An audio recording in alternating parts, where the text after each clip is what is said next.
A continued happy holidays to all of the Locked On Fantasy Hockey Podcast listeners out there. We are back, baby, for Tuesday's episode. It's a big one, jam-packed, full of waiver-wire ads, a bit of injury news, and a very, very juicy Tuesday betting board. 12 games to sink our teeth into. We're going to get some money. We're getting back at it. Thank you for joining us. You're Locked On Fantasy Hockey, your daily podcast on fantasy hockey. Part of the Locked On Podcast Network, your team every day.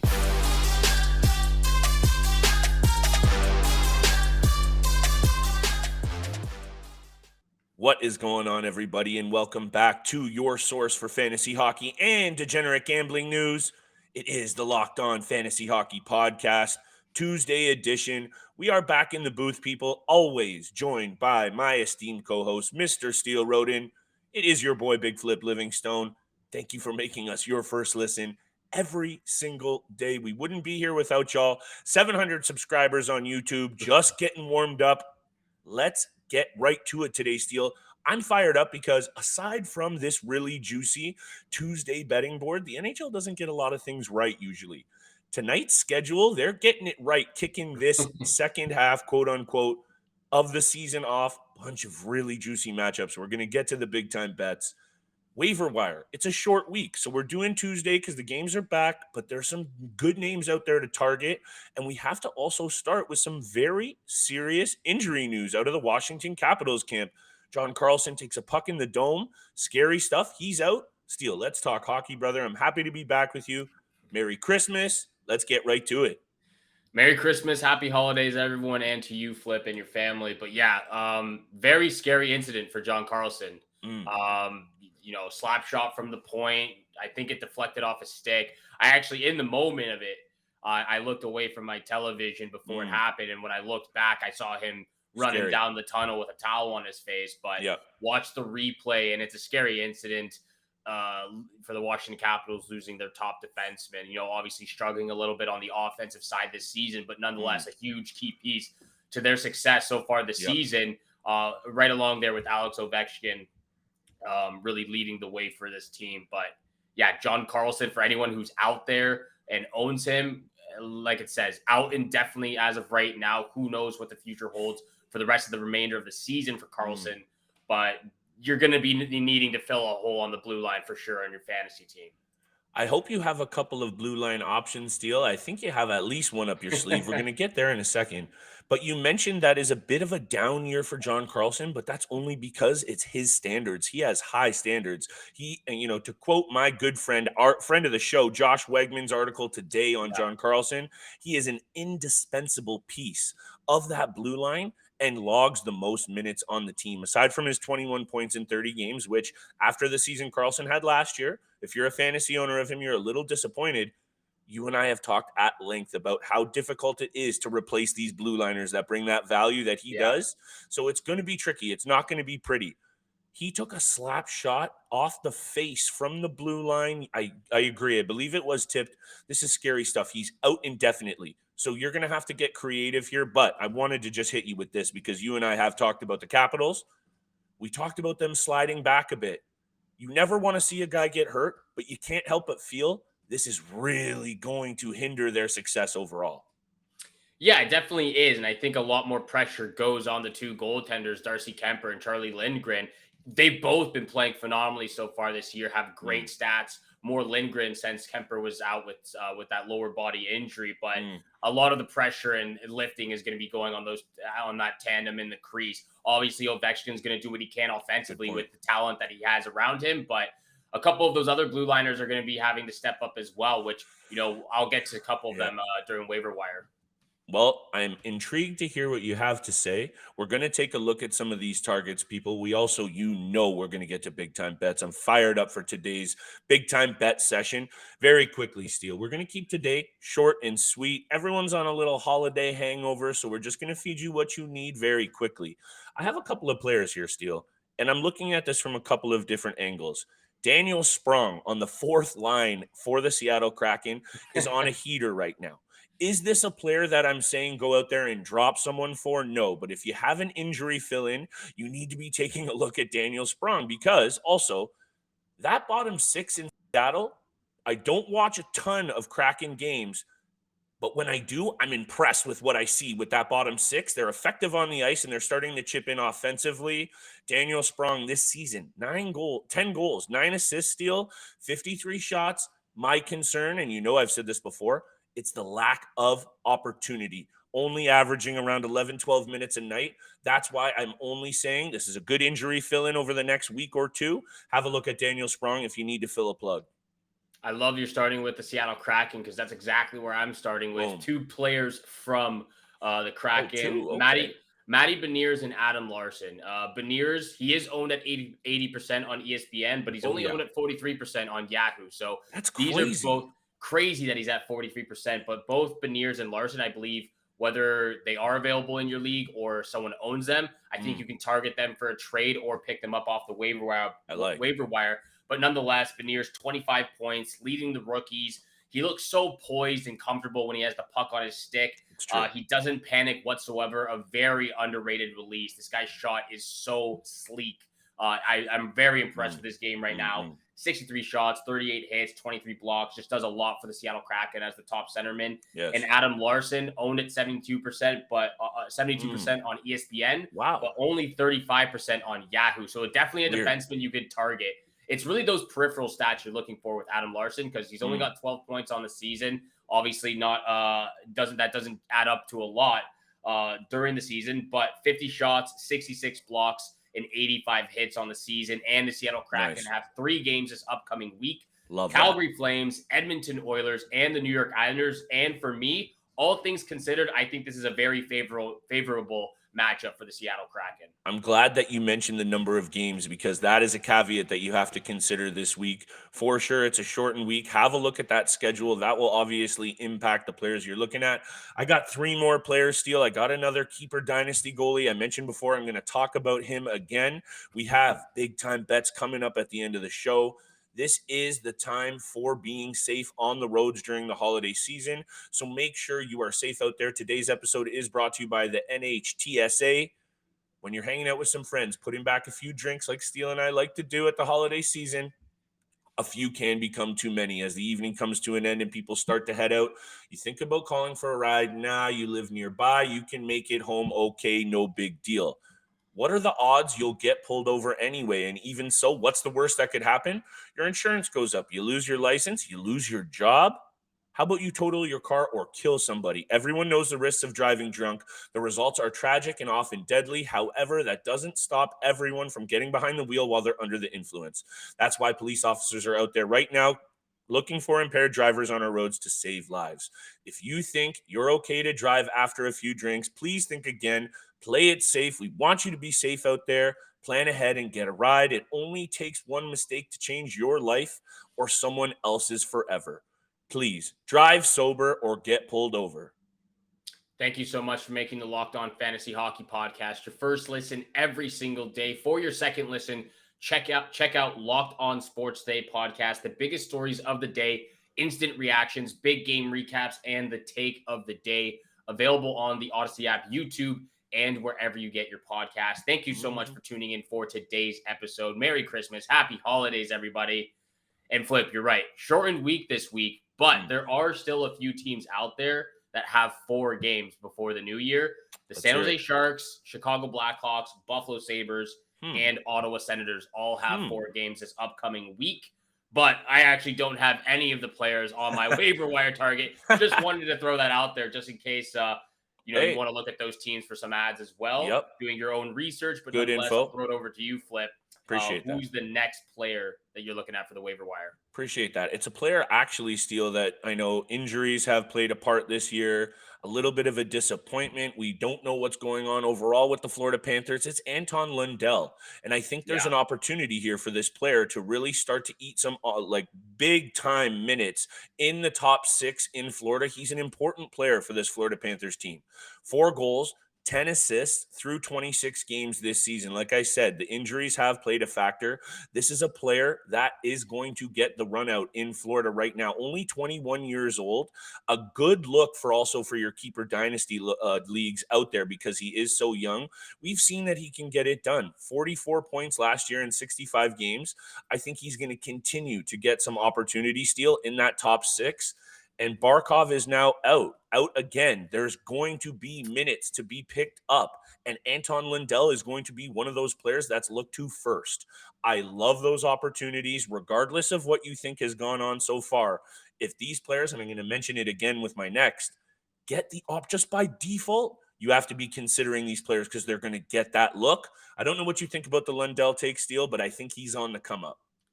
Well, it's very interesting what the Florida Panthers are going to have to do, especially with Anthony Duclair coming off the IR eventually. Right, They're going to have to create some wiggle room on the cap, and Duclair's contract is going to play a part in that. But I think you're right.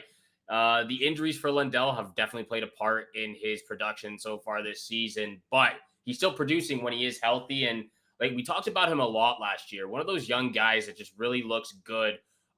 Playing on the third line, gets bumped up a few times as well, taking the most out of those opportunities. So I like Anton Lundell, but we got to wait to see what happens when he gets back from this injury concern right now for his game.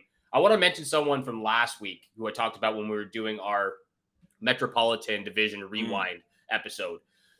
Morgan Frost, owned at 4% right now, rostered at 4%. 14 points on the season, playing great on that top line with JVR and Owen Tippett. And honestly, it seemed that his season really took off after those comments from John Tortorella calling him a toilet seat to the press media. So, we're going to talk about torts again, are we? Here we go. Just real quick. Your favorite. Made some maybe some offside comments towards a young player on his team. And then next thing you know, Morgan Frost starts going off. He's got 14 points. He's on a 4-game point streak. But I do want to say the Philadelphia Flyers only do have 2 games this upcoming week. Tough. But I really do want to mention this other guy from the Metropolitan Division. Please. Jordan Staal, owned at 6 to 13% rostered right now. 10 goals, 17 points on the season. He is also on a 4-game point streak. 7 points in that time span as well. And that third line with Fast and Martinook really got going the last 2 weeks as well.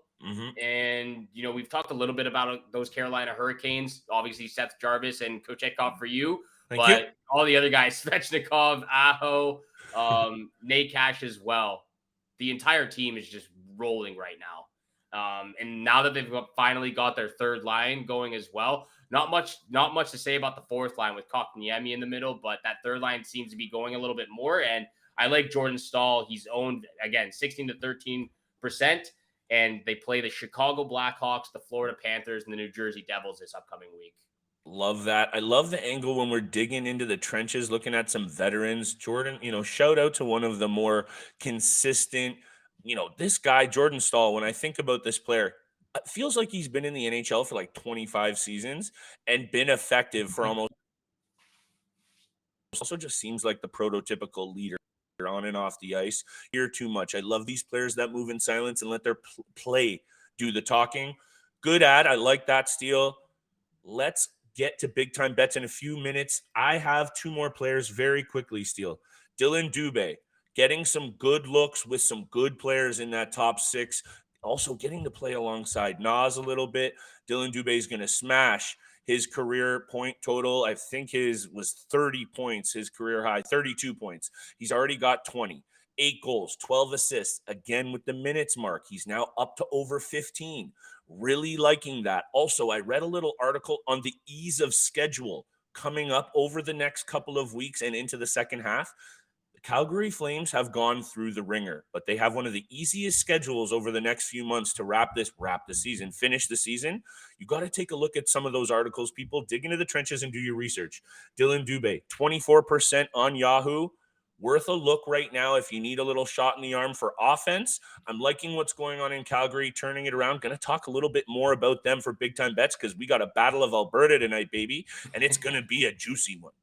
It is going to be a juicy one. I do have 2 players as well on the blue line, and this really does affect the John Carlson injury. Yep. Washington Capitals defenseman Eric Gustafsson and Nick Jensen.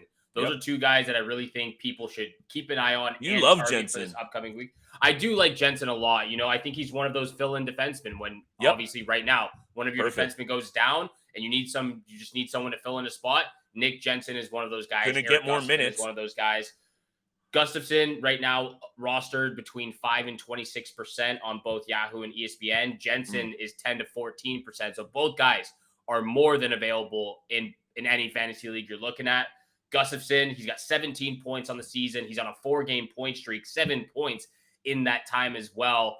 3 of those points was a hat trick against the Toronto Maple Leafs. So I don't think that's going to happen again, but nonetheless, 59 shots, 27 hits, 36 blocks. Again, just one of those guys that you can fill into your roster when a player goes down to an injury for an extended period of time as well. Nick Jensen, 14 points on the season, +9, 44 shots, 47 hits, 71 blocks. The Washington Capitals have a very, very nice schedule this upcoming week. The New York Rangers, the Ottawa Senators, and the Montreal Canadiens. So pretty good heading into the new year.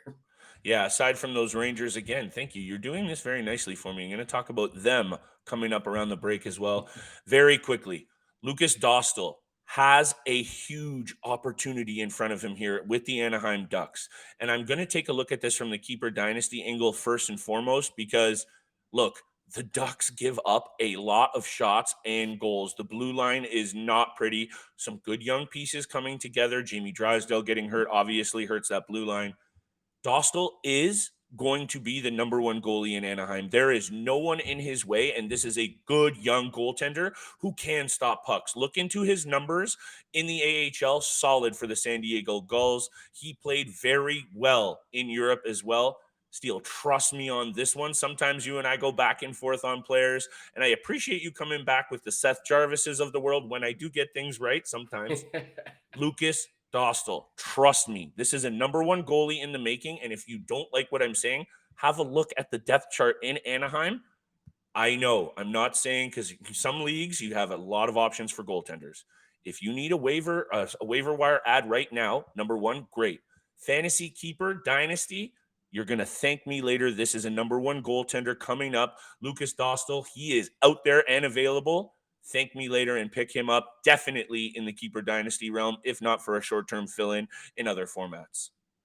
That is surprising. Not surprising about Lukas Dostal. I do believe you on that fact, but I would be really surprised to see what happens with the Anaheim Ducks come March time, towards the end of the trade deadline. Maybe they finally trade John Gibson and get a ton of return to help their future and give that position to Lukas Dostal. I just don't know how much they get for John Gibson. I really do think he's going to lose that number 1, and he might be a great backup for Dostal, though, but the Ducks are going to be sellers at that deadline, so that's a good point right there. They're definitely going to be sellers, and John Gibson just seems to be one of those names every single year for the last 3 to 4 years. Veteran. And, veteran goalie. He wants out of Anaheim. He wants a fresh start. Next thing you know, who wouldn't? He's charged. Yeah, so who knows what's happening with the Anaheim Ducks and John Gibson, but nonetheless, I would be pretty surprised to see if he does stay with the Ducks at the end of the trade deadline. Yeah, me too. Let's get over to big time bets though, yes. where the money is made. Yes. Thank you so much for making the Locked On Fantasy Hockey Podcast your first listen every single day.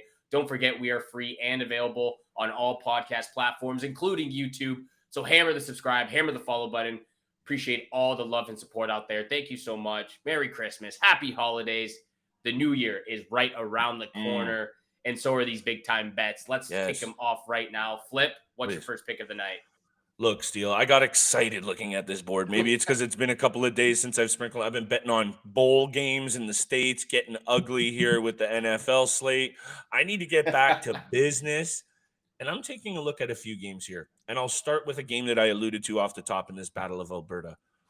Edmonton Oilers roll into the Flames. First of all, if I were going to be picking an outcome, I'd be leaning Oilers for the recent trend. I think they've got 5-1 in their last 6 against Calgary. So I would lean that way if I was betting on the outcome. I'm betting on the total here, Steele. You know me. That's one of the only things that's been a steady thing for me.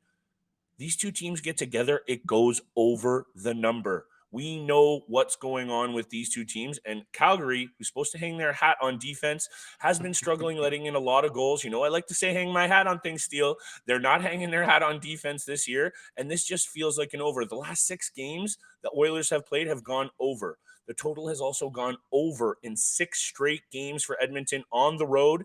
And 4 of the last 5 meetings between these two, well over the number. First pick of the night, Steele, minus 121. Pretty decent money. Give me the over. This screams 4-3-5-3. It's going to be a good one. I'm definitely going to be putting some money on that as well. Look, I was at that first game, that game of the Battle of Alberta. There was 5 goals in the first 5 minutes. It was absolutely incredible to see the Battle of Alberta in real life. So awesome game. I completely agree with you on that one. The Battle of Alberta, there's going to be a ton of goals. Again, I'm going back on my word here a little bit where I said I would never take the under 5.5 in a game. But this one is just too good to pass up on. Hit me.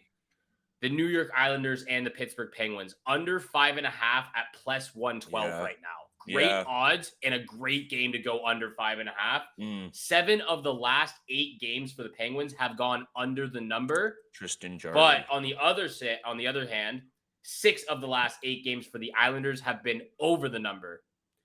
But we are talking about 2 of the top 10 teams in the NHL for goals against this season. So 2 of the best defensive-minded teams. I like the Penguins, how that trend has been going under the number. We know the Islanders can be in some low-scoring games as well. So I like the under 5.5 at plus 112 for my first pick.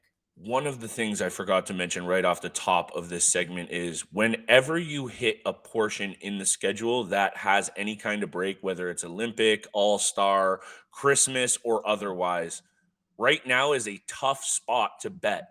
The first games back are always a little dodgy, but what I can't help but feel is maybe you get those 2 goalies, man, headed into the break. Sorokin and Jarry, I know the numbers for the win column aren't there with Sorokin that you maybe like, but they're close.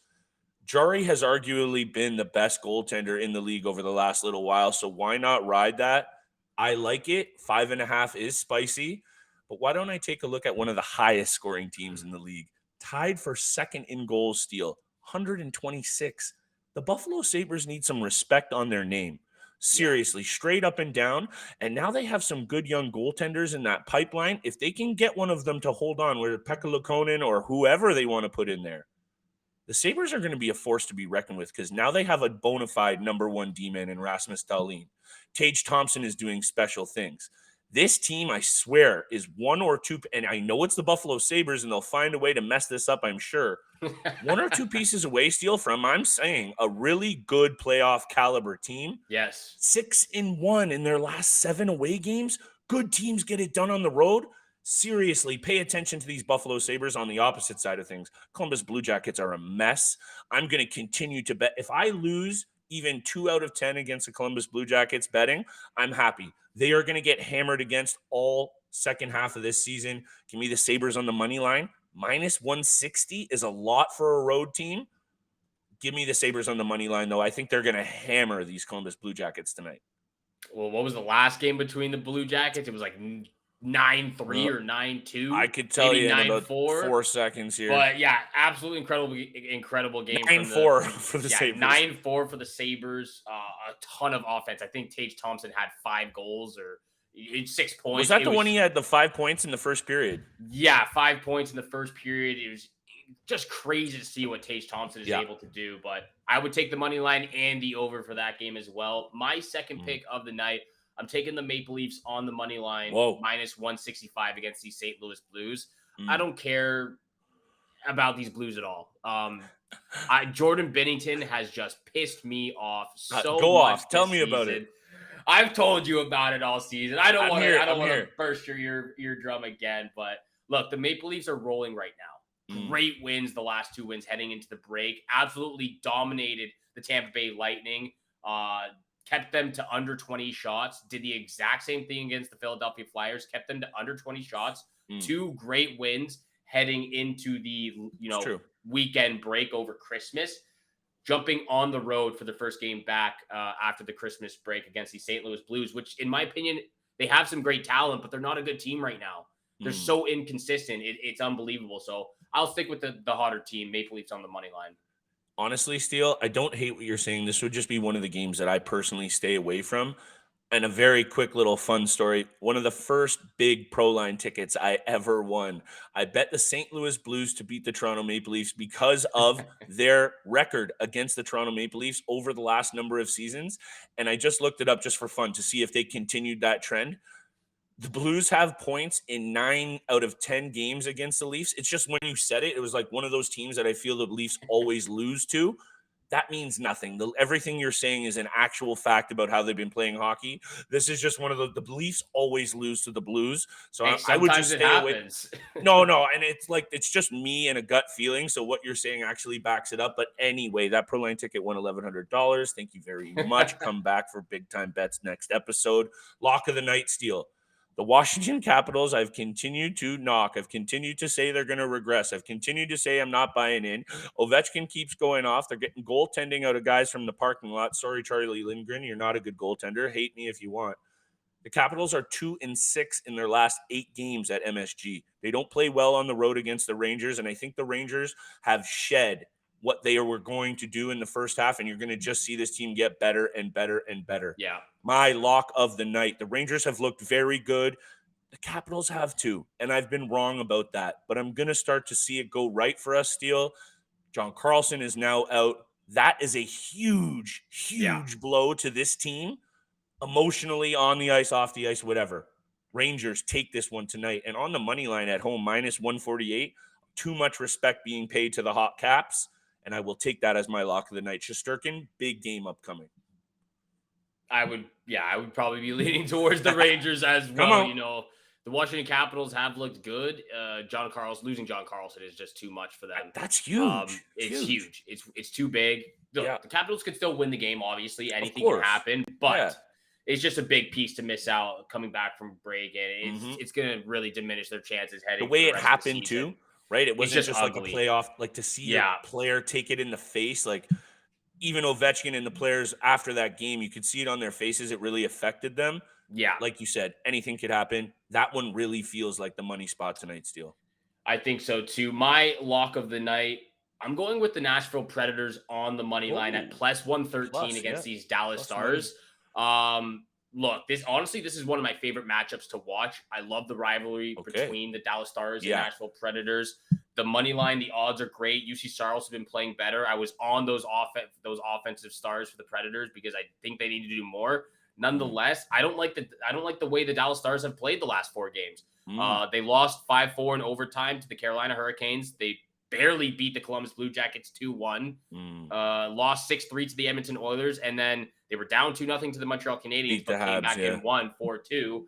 I just don't like the way they've played recently. You and I have talked about them starting off strong and then kind of slowing down for the remainder of the season. I think that's what's going to happen. I know it's only Christmas break, but nonetheless, they're coming back from a short stint break anyway. So I'll take the Predators on the money line +113 for my lock of the night. Those are the big time bets. I think I might parlay a few of these as well. A couple of the overs, a couple of the unders. I like your bets as well. Really do like the Rangers on the money line, and you know your other bets as well. Good odds. Thank you so. Great odds for all the ones. Thank you so much for making the Locked On Fantasy Hockey Podcast your first listen every single day. For your next listen, check out the Locked On Sports Today podcast. The biggest stories of the day, instant reactions, big game recaps, and the take of the day. Available on the Odyssey app, YouTube, and wherever you get your podcasts, just like this podcast right here. Monday through Friday, 7 o'clock in the morning Eastern time. You don't want to miss out on all the hot content. Again, Merry Christmas, Happy Holidays, Happy New Year, 2023 right around the corner, Flip. And thank you so much again for tuning in for today's episode with Flip and I. Have a great day. Good luck with all your bets out there, and we shall see you back here again tomorrow. Peace.